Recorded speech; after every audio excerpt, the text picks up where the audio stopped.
سورۃ النجم مرض کر چکا ہوں، 3 صورتیں ہم نے پڑھ لی اس گروپ کی۔ سورۃ قاف وہ جامع ہے منفرد مزاج کی، پھر سورۃ الذاریات اور سورۃ الطور یہ آپس میں جوڑے کی شکل میں۔ اس میں آپ نے نہیں دیکھا کسی بھی رسول کا تذکرہ، اس میں جو بھی ہے یا قیامت کے احوال، جنت اور دوزخ، اور یا یہ کہ اللہ تعالیٰ کی نعمت ہے، اللہ کی قدرت ہے۔ اب یہ جوڑا ہے سورۃ النجم اور سورۃ القمر، اس میں بعض مضامین خاصے مشکل بھی ہیں دونوں صورتوں میں۔ بسم اللہ الرحمن الرحیم والنجم اذا ہوا، قسم ہے ستارے کی جب کہ وہ گرے۔ اور عجیب بات یہ، مشابہت یہ ہے کہ اگلی صورت جو ہے اقتربت الساعۃ وانشق القمر، چاند کا پھٹ جانا، 2 ٹکڑے ہو جانا، یہاں ستارے کا گرنا۔ والنجم اذا ہوا، قسم ہے ستارے کی جب کہ وہ گرتا ہے۔ یہ ہوا کے ساتھ، ہوا جو بنتا ہے فعل ماضی، تو ہوا یہوی کہتے ہیں گرنا، نیچے کو اترنا، اور ہوا یہوا اس کے بعد یہ ہوائے نفس، خواہش نفس، اس سے مضارع یہوا بنتا ہے۔ والنجم اذا ہوا، جب قسم ہے ستارے کی جب وہ گرے، ما ضل صاحبکم وما غوا، ستارہ گرتا ہے، گر سکتا ہے، تمہارا یہ ساتھی محمد صلی اللہ علیہ وسلم یہ نہ بھٹک سکتا ہے نہ گمراہ ہو سکتا۔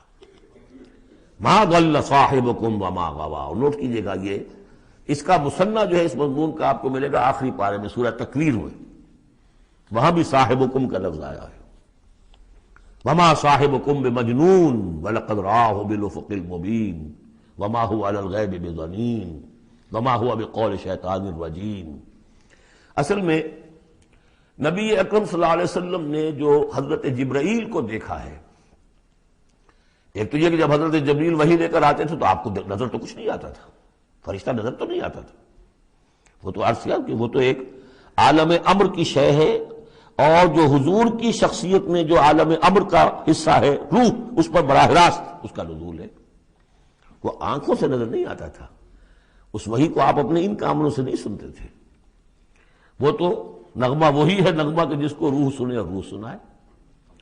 اور ویسے جب حضرت جبرائیل آتے تھے انسانی شکل میں، وہ ایک بالکل دوسری شکل ہے۔ وہ تو یہ کہ حضرت داہیہ کلبی جو ہیں رضی اللہ تعالیٰ عنہ، وہ بہت حسین صحابہ میں سے بہت صحیح حسین انسان تھے، ان کی شکل میں بالعموم ان کی صورت میں حضرت جبرائیل آتے تھے، لیکن وہ وحی نہیں شمار ہوتی۔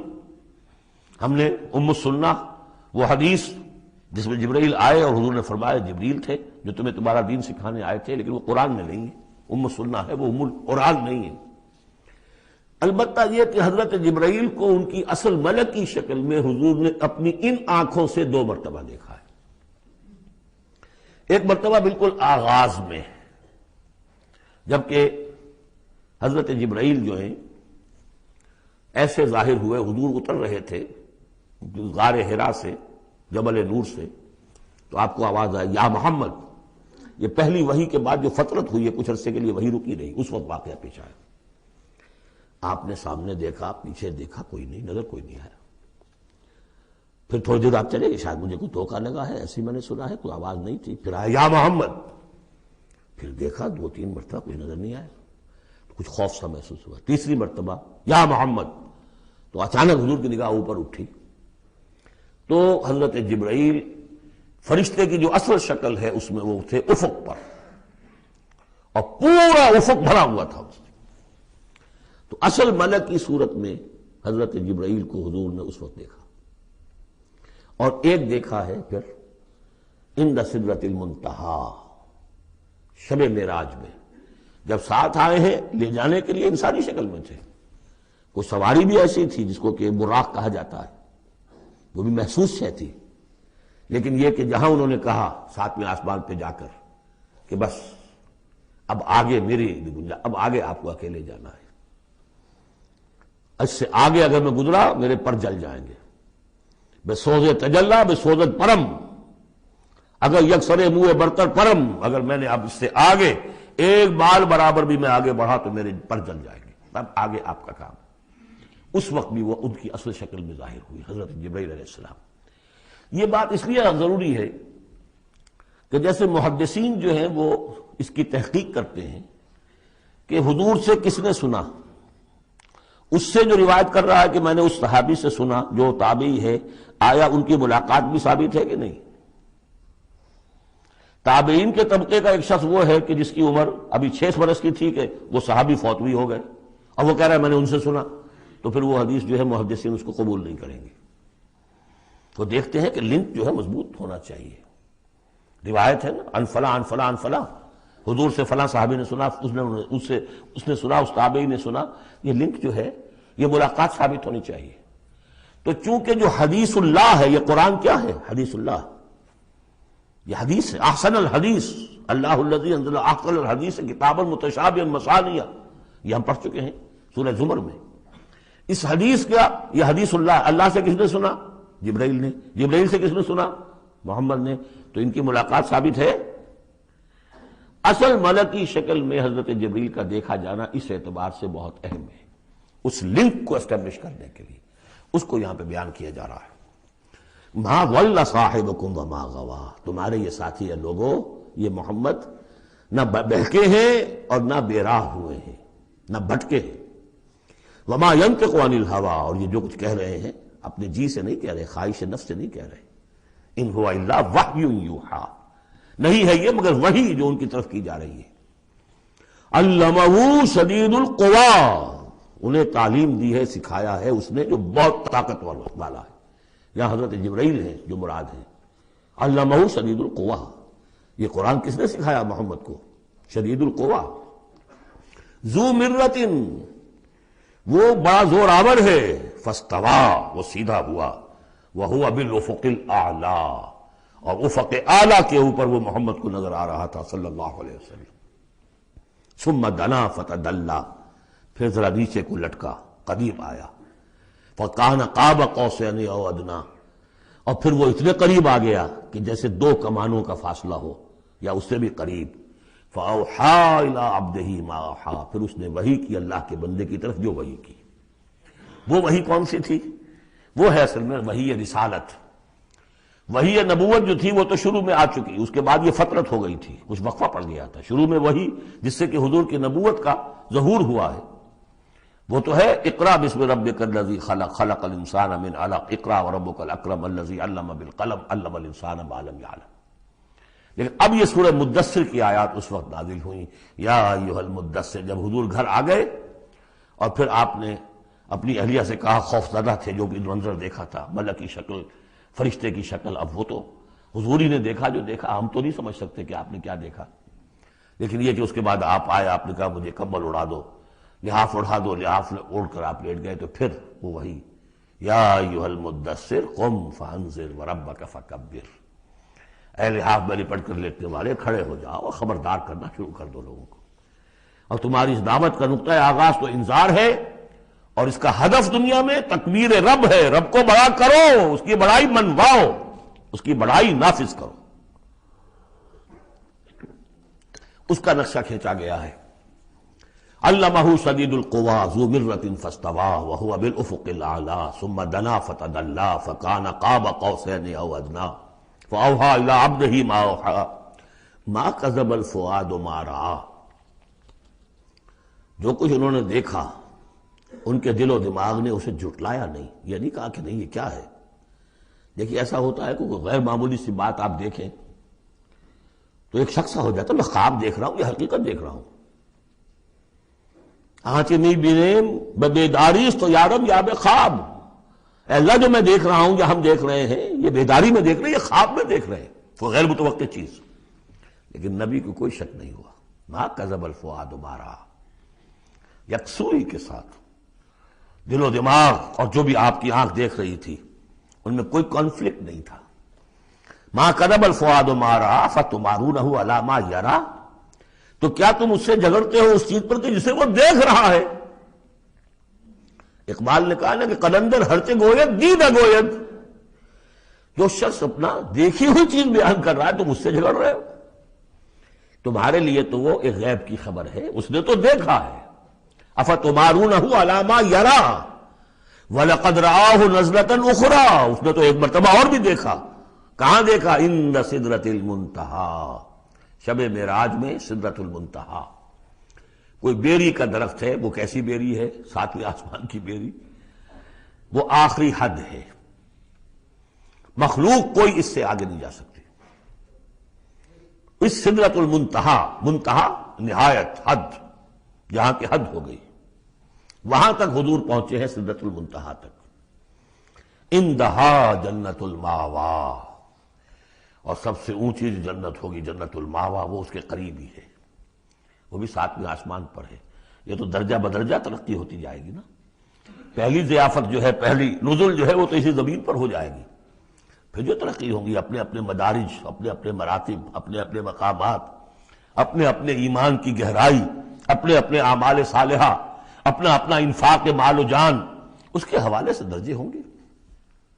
اندہا جنت الماوا اذ یغشی السدرۃ ما یغشی، جبکہ ڈھانپے ہوئے تھا اس بیری کو جو ڈھانپے ہوئے تھا۔ اب تمہیں کیا بتائیں کیا ڈھانپے ہوئے تھا، تم نہیں سمجھ سکتے۔ دیکھیے کس طریقے سے اذ یغشی السدرۃ، کوئی انوار الہیہ کا کوئی ایسا نزول ہے وہاں جو زبان سے ادا نہیں ہو سکتا، کوئی الفاظ نہیں ہے کہ جو ان کی تعبیر کر سکے، اس پر انوار الہیہ کا کوئی نزول ہے۔ اذ یغشی السدرۃ ما یغشی، جبکہ چھایا ہوا تھا اس بیری کے اوپر جو چھایا ہوا تھا، جبکہ ڈھانپا ہوا تھا اس بیری کو جس نے ڈھانکا ہوا تھا۔ ما زاغ البصر وما طغی، نبی کی آنکھ اس وقت نہ کج ہوئی نہ حد سے بڑھی۔ یہ دو انتہائیں ہوتی ہیں، ایک تو یہ کہ آپ کسی انٹینس لائٹ کو فیس نہ کر سکے تو نگاہ ہٹائیں گے آپ، یہ جھپک لیں گے، فیس نہیں کر سکتے اگر آپ میں ہمت نہیں، استعداد نہیں ہے۔ نبی کا ظرف اتنا تھا کہ ان انوار الہیہ کا براہ راست مشاہدہ کیا ہے، اور نگاہ آپ کو ادھر ادھر کرنے کی ضرورت پیش نہیں آئی۔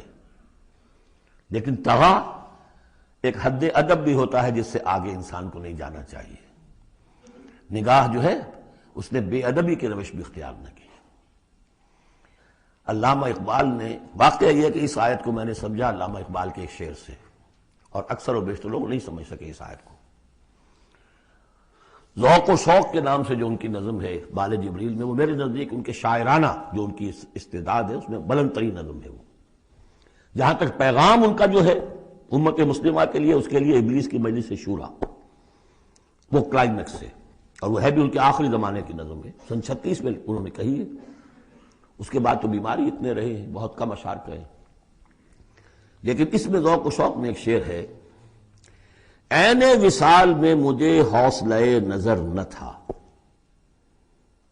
عین وصال میں مجھے حوصلہ نظر نہ تھا، گرچہ بہانہ جو رہی میری نگاہ بے ادب، میری نگاہ بے ادب بہانہ تلاش کرتی رہی کہ میں مشاہدہ براہ راست کروں، حالانکہ عین وصال ہے اس وقت، لیکن یہ کہ میرے اندر حوصلہ نہ تھا کہ میں حسن کا براہ راست مشاہدہ کر سکوں۔ عین وصال میں مجھے حوصلہ نظر نہ تھا، گرچہ بہانہ جو رہی میری نگاہ بے ادب۔ یہاں ان دونوں چیزوں کے برعکس بات ہے جو اقبال اپنے بارے میں کہہ رہا ہے۔ میں تو بے ادب بھی ہوں، اور میں تو چاہتا تھا کسی طریقے سے حد ادب سے تجاوز کر کے دیکھوں، لیکن میرے اندر تو حوصلہ نہیں تھا۔ محمد میں وہ حوصلہ تھا، دیکھا ہے، براہ راست دیکھا ہے، نگاہ جما کر دیکھا ہے، لیکن ایک حد سے تجاوز نہیں کیا، حد ادب کے اندر رہے۔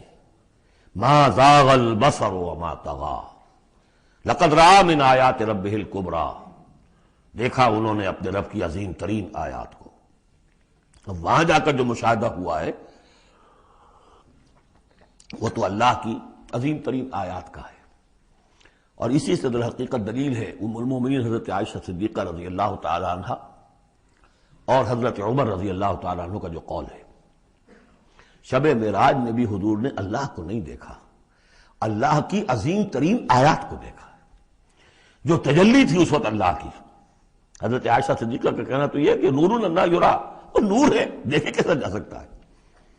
بہرحال وہاں بھی قرآن جو کہہ رہا ہے وہ یہ نہیں کہہ رہا ہے کہ اللہ کو دیکھا، نہیں، جیسے کہ وہ جو شب معراج میں پہلا سفر کا حصہ تھا زمینی، مسجد حرام سے مسجد اقصی تک، سبحان الذی اسریٰ بعبدہ لیلا من المسجد الحرام الى المسجد الاقصی الذی بارکنا حولہ لنریہ من آیاتنا، وہاں پر بھی اللہ نے اپنی آیات کا مشاہدہ کرایا۔ لیکن وہ زمینی آیات ہیں اللہ کی، وہ برکات جو ہیں زمینی ہیں۔ یہ تجلی جو ہو رہی ہے یہ ہو رہی ہے سدرۃ المنتہا پر، آخری حد ہے، مخلوق کی آخری حد ہے۔ اس سے آگے کہیے حرم ہے، حریم ذات ہے اللہ کی، جس میں کسی غیر کا کوئی دخل ممکن نہیں۔ اس حد پر جا کر جو وہاں تجلیات باری تعالیٰ تھے ان کا مشاہدہ کیا ہے۔ لقد رأى من آیات ربہ الکبریٰ افرأیتم اللات والعزیٰ۔ اب یہاں مضامین وہی شروع ہو گئے ہیں جو مکی صورتوں کے ہیں۔ تو کیا تم نے دیکھا ہے، دیکھو تو غور تو کرو تم لوگوں، تم نے اللات اور عزیٰ کے بارے میں غور کیا، اور منات الثالثۃ الاخری، تم نے یہ تین دیویاں بنا رکھی ہیں۔ الکم الذکر ولہ الانثیٰ، کیا تمہارے لیے تو مذکر بیٹے تمہیں پسند ہیں اور اسے تم نے بیٹیاں الاٹ کی ہیں؟ تلک اذا قسمۃ ضیزیٰ، یہ تو بڑی بھونڈی تقسیم ہے جو تم نے کی ہے، کہ خود اپنے لیے بیٹے پسند ہے، اللہ کو الاٹ بھی کی تو بیٹیاں، اور ان کی حقیقت کوئی ہے ہی نہیں۔ ان ہی الا اسماء سمیتموہا انتم وآباؤکم، یہ کچھ نہیں ہے سوائے اس کے کچھ نام ہیں جو دھر لیے ہیں تم نے اور تمہارے آباء و اجداد نے۔ ما انزل اللہ بہا من سلطان، اللہ نے ان کے لیے کوئی سند نہیں اتاری۔ ان یتبعون الا الظن وما تهوى الانفس، یہ نہیں پیروی کر رہے مگر اپنے صرف ظن کی، اپنے گمان کی، ظن و تخمین، اٹکل پچو، یا تهوى الانفس، جو خواہش نفس ہے، وشفل تھنکنگ ہے، انہوں نے کچھ چیزیں بنا لی ہیں اپنی خواہشات ہی کو عقائد کی شکل دے دی ہے۔ وَلَقَدْ جَاءَهُم مِّن رَّبِّهُمُ الْهُدَىٰ، جبکہ ان بدبختوں کے پاس ان کے رب کی طرف سے یہ الہدا آ گیا، قرآن آ گیا، محمد آ گئے۔ ام للانسان ما تمنا، کیا انسان کو وہ مل جائے گا جس کی وہ آرزو کرتا ہے؟ فللہ الآخرۃ والأولیٰ، آخرہ اور اولا، اولا دنیا، سب اگلا پچھلا، آخرہ اور دنیا، سب کا اختیار مطلق اللہ کے ہاتھ میں۔ وَكَم مِّن مَلَكٍ فِي السَّمَاوَاتِ لَا تُغْنِي شَفَاعَتُهُمْ شَيْئًا، اور کتنے ہی فرشتے ہیں آسمانوں میں کہ ان کی شفاعت ان کے کسی کام نہیں آئے گی۔ وہ شفاعت کر رہے ہیں للذین آمنوا، اے اللہ ان کو بخش دے جو ایمان لائے، ان کے حق میں کوئی شفاعت نہیں کرے گا۔ جیسے کہ ہم پڑھ چکے ہیں سورہ غافر میں، سورہ مومن میں، فرشتے جو ہیں یستغفرون لمن فی الارض، زمین والوں کے لیے استغفار کرتے ہیں، لیکن ان کے لیے کوئی سفارش نہیں ہے۔ لا تغنی شفاعتہم شیئا الا من بعد ان یأذن اللہ لمن یشاء ویرضی، وہ تو جس کے لیے اللہ اجازت دے گا، چاہے گا، اس کو اجازت ہوگی تو اس کو فائدہ پہنچے گا۔ ان الذین لا یؤمنون بالآخرۃ لیسمون الملائکۃ تسمیۃ الانثی، یہ لوگ کہ جو آخرت پر ایمان نہیں رکھتے انہوں نے فرشتوں کے نام رکھ دیے ہیں مؤنث، یہ فرشتوں کے نام پر انہوں نے اپنے خیال کے مطابق یہ دیویاں جو ہے وہ گھڑ لی تھی۔ ما لہم بہ من علم، ان کے پاس کوئی علم نہیں، کوئی دلیل نہیں، نہ عقلی دلیل اور نہ کوئی اللہ کی اتاری ہوئی کسی کتاب سے کوئی سند۔ ان یتبعون الا الظن، وہ نہیں پیروی کر رہے مگر صرف ظن کی، گمان کی۔ وان الظن لا یغنی من الحق شیئا، اور ظن جو ہے وہ حق سے انسان کو مستغنی نہیں کر سکتا۔ حق وہ ہے جو آ رہا ہے اللہ کی طرف سے، جو وہی کیا جا رہا ہے، یا پھر یہ ہے کہ انسان کا وہ علم ہے کہ جو ان السمع والبصر والفؤاد، اس سے جو حاصل ہو رہا ہے، اس کی آبزرویشن ہے، اور یہ سینس ڈیٹا کو پروسیس کر کے نتیجہ نکالتا ہے عقل سے، وہ علم ہے۔ العلم و علمان، یا علم وہ ہے ایکوائرڈ نالج، اور یا علم یہ ہے جو ریویل نالج ہے، باقی ظن و تخمین کی کوئی حیثیت نہیں۔ فَأَعْرِضْ عَمَّنْ تَوَلَّىٰ، تو اے نبی جو پوچھ موڑ رہا ہے، روح گردانی کر رہا، آپ بھی اس سے ذرا اعراض کر لیجئے، آپ بھی اس کے زیادہ درپے نہ ہوں، زیادہ پیچھا نہ کریں ان کا۔ ان ذکرنا، جس نے پیچھ موڑ لی ہے ہمارے ذکر سے، وَلَمْ يُرِدْ إِلَّا الْحَيَاةَ الدُّنْيَا، اور اس کا کوئی مقصد نہیں سوائے دنیا کی زندگی کے، اس نے مطلوب بنایا دنیا کی زندگی۔ وہ ہم سورہ بنی اسرائیل میں پڑھ چکے ہیں یہ مضمون، من کان یرید العاجلۃ عجلنا له فیہا ما نشاء لمن نرید ثم جعلنا له جہنم یصلاها مذموما مدحورا ومن اراد الآخرۃ وسعى لها سعیها وهو مؤمن فاولئک کان سعیهم مشکورا۔ تو یہ لوگ جو ہے طالب ہیں دنیا کے صرف، ذالک مبلغهم من العلم، یہ ان کے علم کی رسائی یہیں تک ہے، اس سے آگے ان کے ذہن اتنے چھوٹے ہیں، ان کا ظرف اتنا تنگ ہے کہ آخرت کا علم جو ہے وہ ان کے ذہنوں میں آ ہی نہیں رہا۔ حالانکہ ذرا وسعت ظرف ہو تو انسان سوچے کہ کیا بس یہی دن عمر دراز مانگ کے لائے تھے، 4 دن 2 آرزو میں کٹ گئے، 2 انتظار میں، کیا یہ زندگی ہے؟ اشرف المخلوقات، مسجود ملائک، اور زندگی یہ 30 40 50 برس؟ تو اسے پیمانہ روز و فردا سے نہ ناپ، جاویداں ہر دم جواں پہم دواں ہے زندگی، وہ زندگی تو بہت طویل ہے۔ ذالک مبلغہم من العلم، یہ دنیا ہی کے اندر الجھ کر رہ گئے، یہی ان کی پہنچ ہے، رسائی ان کی علم میں اور فہم میں یہیں تک ہے۔ ان ربک هو اعلم بمن ضل عن سبیلہ، یقیناً آپ کا رب خوب جانتا ہے ان کو بھی کہ جو اس کی راہ سے بھٹک گئے، وہو اعلم بمن اہتدی، اور وہ خوب جانتا ہے ان کو بھی جو ہدایت پر ہیں۔ وللہ ما فی السماوات وما فی الارض، اور یقیناً اللہ ہی کا ہے جو کچھ کہے آسمانوں میں اور جو کچھ کہے زمین میں۔ لیجزی الذین اساؤوا بما عملوا، تاکہ وہ بدلہ دے ان کو جنہوں نے سیئات کمائی ہیں، برائی کمائی کی ہے، بری کمائی کی ہے، ان کو برا بدلہ ملے۔ ویجزی الذین احسنوا بالحسنی، اور بدلہ دے وہ ان کو جنہوں نے نیک کام کیے، اچھے کام کیے، اچھائی کا بدلہ۔ الذین یجتنبون کبائر الاسم والفواحش الا اللمم، دیکھیے تیسری مرتبہ وہ مضمون آ رہا ہے، بڑے بڑے گناہ ان سے بچو، کبائر سے بچو، پہلے یہ طے کرو۔ اصل میں تو ان کا مرحلہ اثر کرنا مشکل ہے۔ ہوتا کیا، کبائر میں سے کسی ایک کو تو آدمی کہتا ہے مجبوری ہے جی کیا کروں، اس میں تو ملوث ہے، اب سود کے بغیر تو نہیں ہے صاحب، فیکٹری چلانی ہے، مل چلانا کیسے ہوگا، لہٰذا یہ تو میری مجبوری ہے۔ ملازم کہے گا رشوت کے بغیر تو گزارا نہیں ہوتا، کہاں سے میں بچوں کی تعلیم کا بندوبست کروں، کہاں سے لاؤں، مکان کا کرایہ کہاں سے دوں۔ ایک دفعہ میں جا رہا تھا وابڈا ہاؤس میں، آڈیٹوریم میں، وابڈا آڈیٹوریم میں ایک سیرت کی تقریر تھی میری، تو جو مجھے گاڑی لینے آئی اس کے ڈرائیور کو میں نے دیکھا کہ بڑا نوجوان سمارٹ تھا، تو میں نے اس سے گفتگو ایسے درمیان میں کی، تو میں نے کہا کہ بھائی کوئی تیل ویل بیچتے تو نہیں ہو؟ کیوں جی بیچتے ہیں، ضرور بیچتے ہیں، دھڑلے سے بیچتے ہیں، اور ان کو بتا کے بیچتے ہیں، اور ہم ان سے کہتے ہیں کہ ذرا جو تنخواہ آپ ہمیں دے رہے ہیں اس میں ہمیں ایک کمرے کا مکان لاہور میں لے دیں، پھر ہم تیل نہیں بیچیں گے۔ دلیل ہے۔ تو بہرحال کبائر کو تو آدمی نے کر لیا کسی نہ کسی دلیل سے اپنے لیے جائز۔ بھائی اگر نہیں ہوتا گزارا تو تم چھابڑی لگاؤ نا، چھابڑی والا تو لے آتا ہے شام تک، جو اینٹیں ڈھو رہا ہے وہ بھی شام کو 60 روپے لے رہا ہے، تو 70 روپے لے رہا ہے، 100 روپے لے رہا ہے، کیوں ڈرائیوری کر رہا ہے، کیوں حرام خوری کرتے؟ لیکن نہیں، کبائر کو تو ایک ایک نے سب نے اپنے لیے ایک گناہ تو جو ہے حلال کیا ہوا ہے۔ اب سارا زور آیا کہ صغائر کے اوپر، چھوٹی چھوٹی چیزوں پر، اسی پر بحثیں ہیں، اسی پر من دیگرم تو دیگری، تم اور ہو میں اور ہوں، تم نے یہ آمین زور سے کہہ دی تم اور ہو گئے میں اور ہوں، تم نے رفع دین کر دیا تم کوئی اور ہو، کوئی اور مخلوق کی کوئی اور ہو، کہیں شاید مریخ سے آ گئے ہو، اور مسجد سے نکلے تو مسجد کو دھویا جائے گا۔ یہ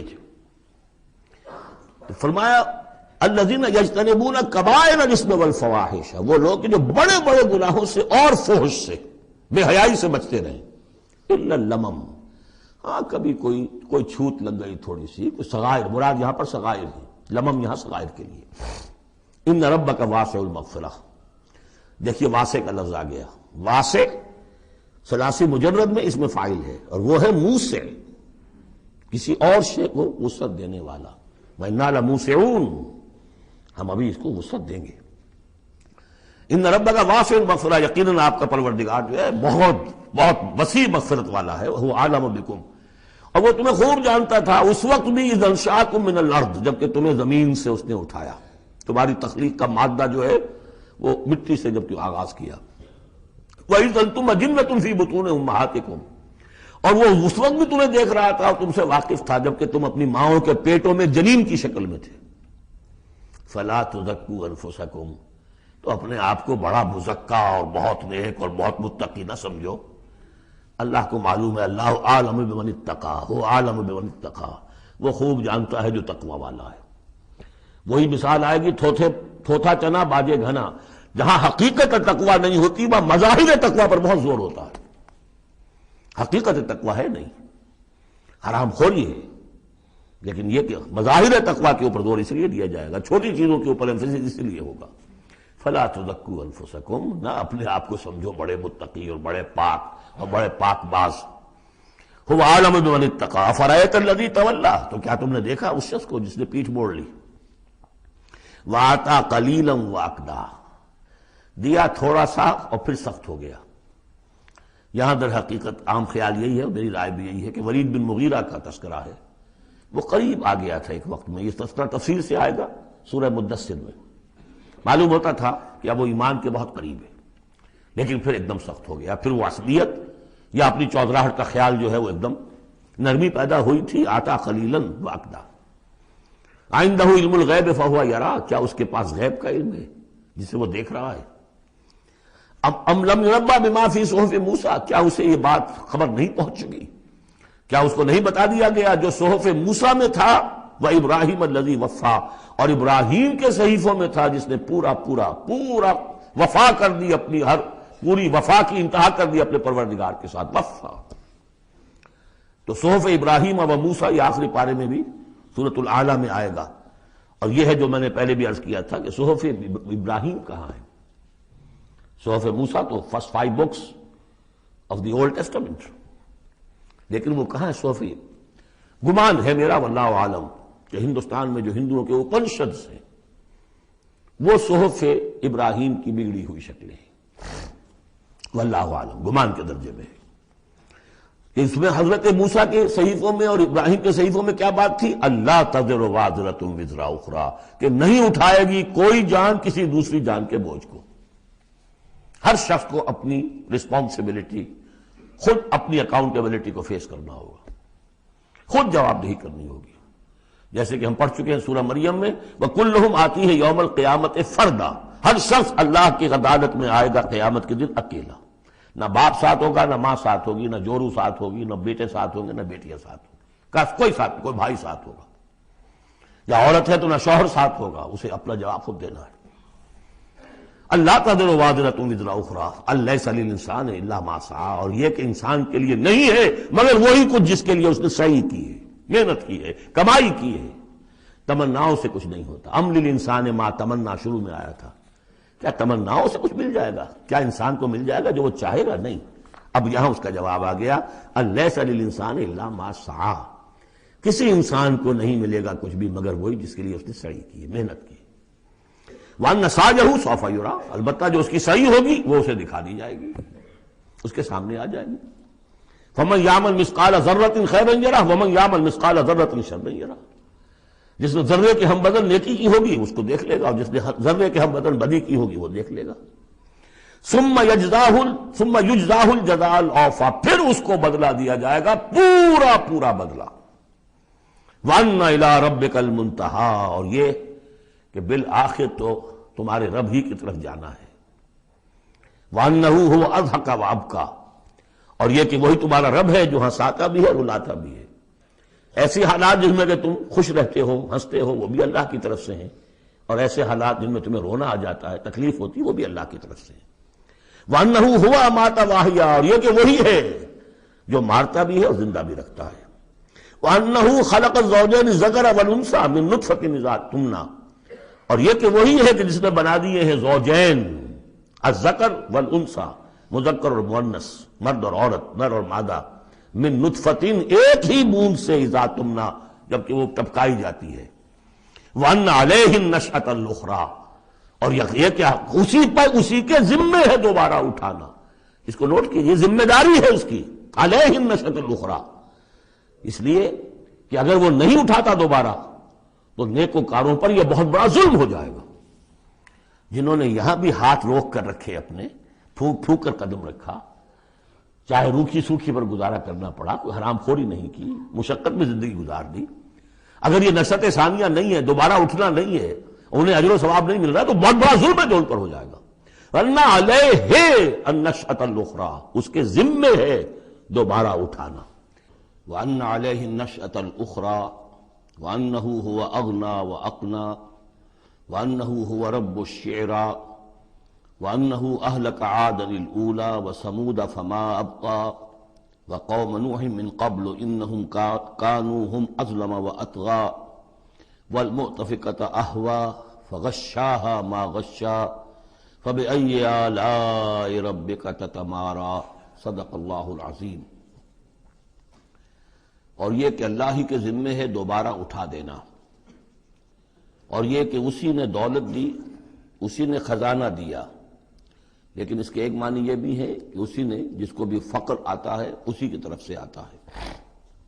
اغنا، اقنا، اقنا چونکہ یہ باب افعال ہے تو اس میں سلب ماخذ کا ایک مفہوم بھی ہوتا ہے۔ وَأَنَّهُ هُوَ رَبُّ الشِّعْرَى، وہ ستارہ جس کی کہ عام طور پر پرستش کی جاتی تھی، یہ کہ اس کا رب بھی وہی ہے۔ وَأَنَّهُ أَهْلَكَ عَادًا الْأُولَىٰ، اور یہ کہ اسی نے ہلاک کیا تھا پہلے عاد کو۔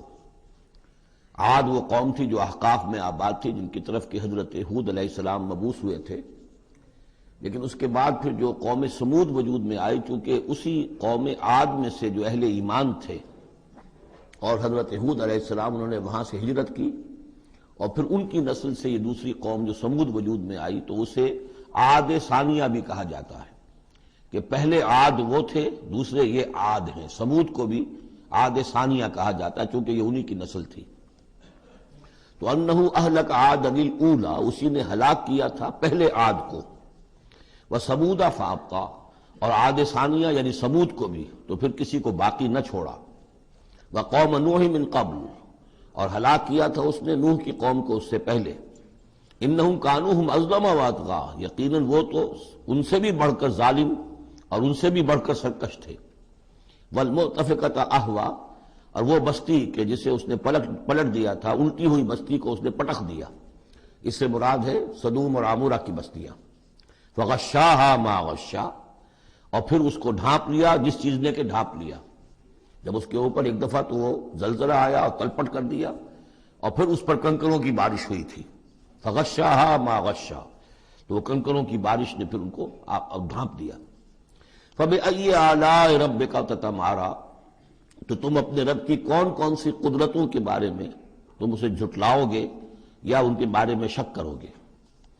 ھذا نذیر من النذر الاولیٰ، ھذا یہ یعنی محمد صلی اللہ علیہ وسلم یہ بھی ایک خبردار کرنے والے ہیں، جیسے کہ اور بہت سے خبردار کرنے والے پہلے آ چکے ہیں۔ من النذر الاولیٰ، پہلے کے، نذیر کی جمع نذر۔ ازفت الازفہ، آ چکی ہے قریب وہ آنے والی۔ لیس لہا من دون اللہ کاشفہ، اور نہیں ہے کوئی اس کو کھول دینے والا اللہ کے سوا۔ اس کے یہ بھی معنی ہے کہ جیسے کشتی کا لنگر کہیں ہو تو لنگر کھول کر، لنگر اٹھا کر پھر کشتی کو روانہ کیا جاتا ہے، تو ایسے ہی وہ قیامت ابھی لنگر انداز ہے، لیکن اس کو روانہ کرنا، اسے چلانا اللہ ہی کا کام ہے جب وہ چاہے گا۔ اور یہ بھی ہے کہ اس کا علم جو ہے کہ کھول کر دکھا دیا جائے کہ وہ کب آئے گی، یہ بھی صرف اللہ کے پاس ہے، اس کے سوا کوئی نہیں ہے کہ جو بتا سکے کب آئے گی۔ افمن ھذا الحدیث تعجبون، تو کیا تم کو اس بات سے تعجب ہو رہا ہے؟ ھذا الحدیث، اس قرآن ہی کے بارے میں کہا جا رہا ہے۔ وتضحکون ولا تبکون، اور تم ہنستے ہو اور روتے نہیں ہو۔ وانتم صامدون، اور تم خوش فیلیاں کر رہے ہو، خوش گپیوں میں لگے ہوئے ہو۔ فاسجدوا للہ واعبدوا، بس سجدہ کرو اللہ کے لیے اور اسی کی بندگی کرو، اسی کی پرستش کرو۔ سجدہ کر لیجیے۔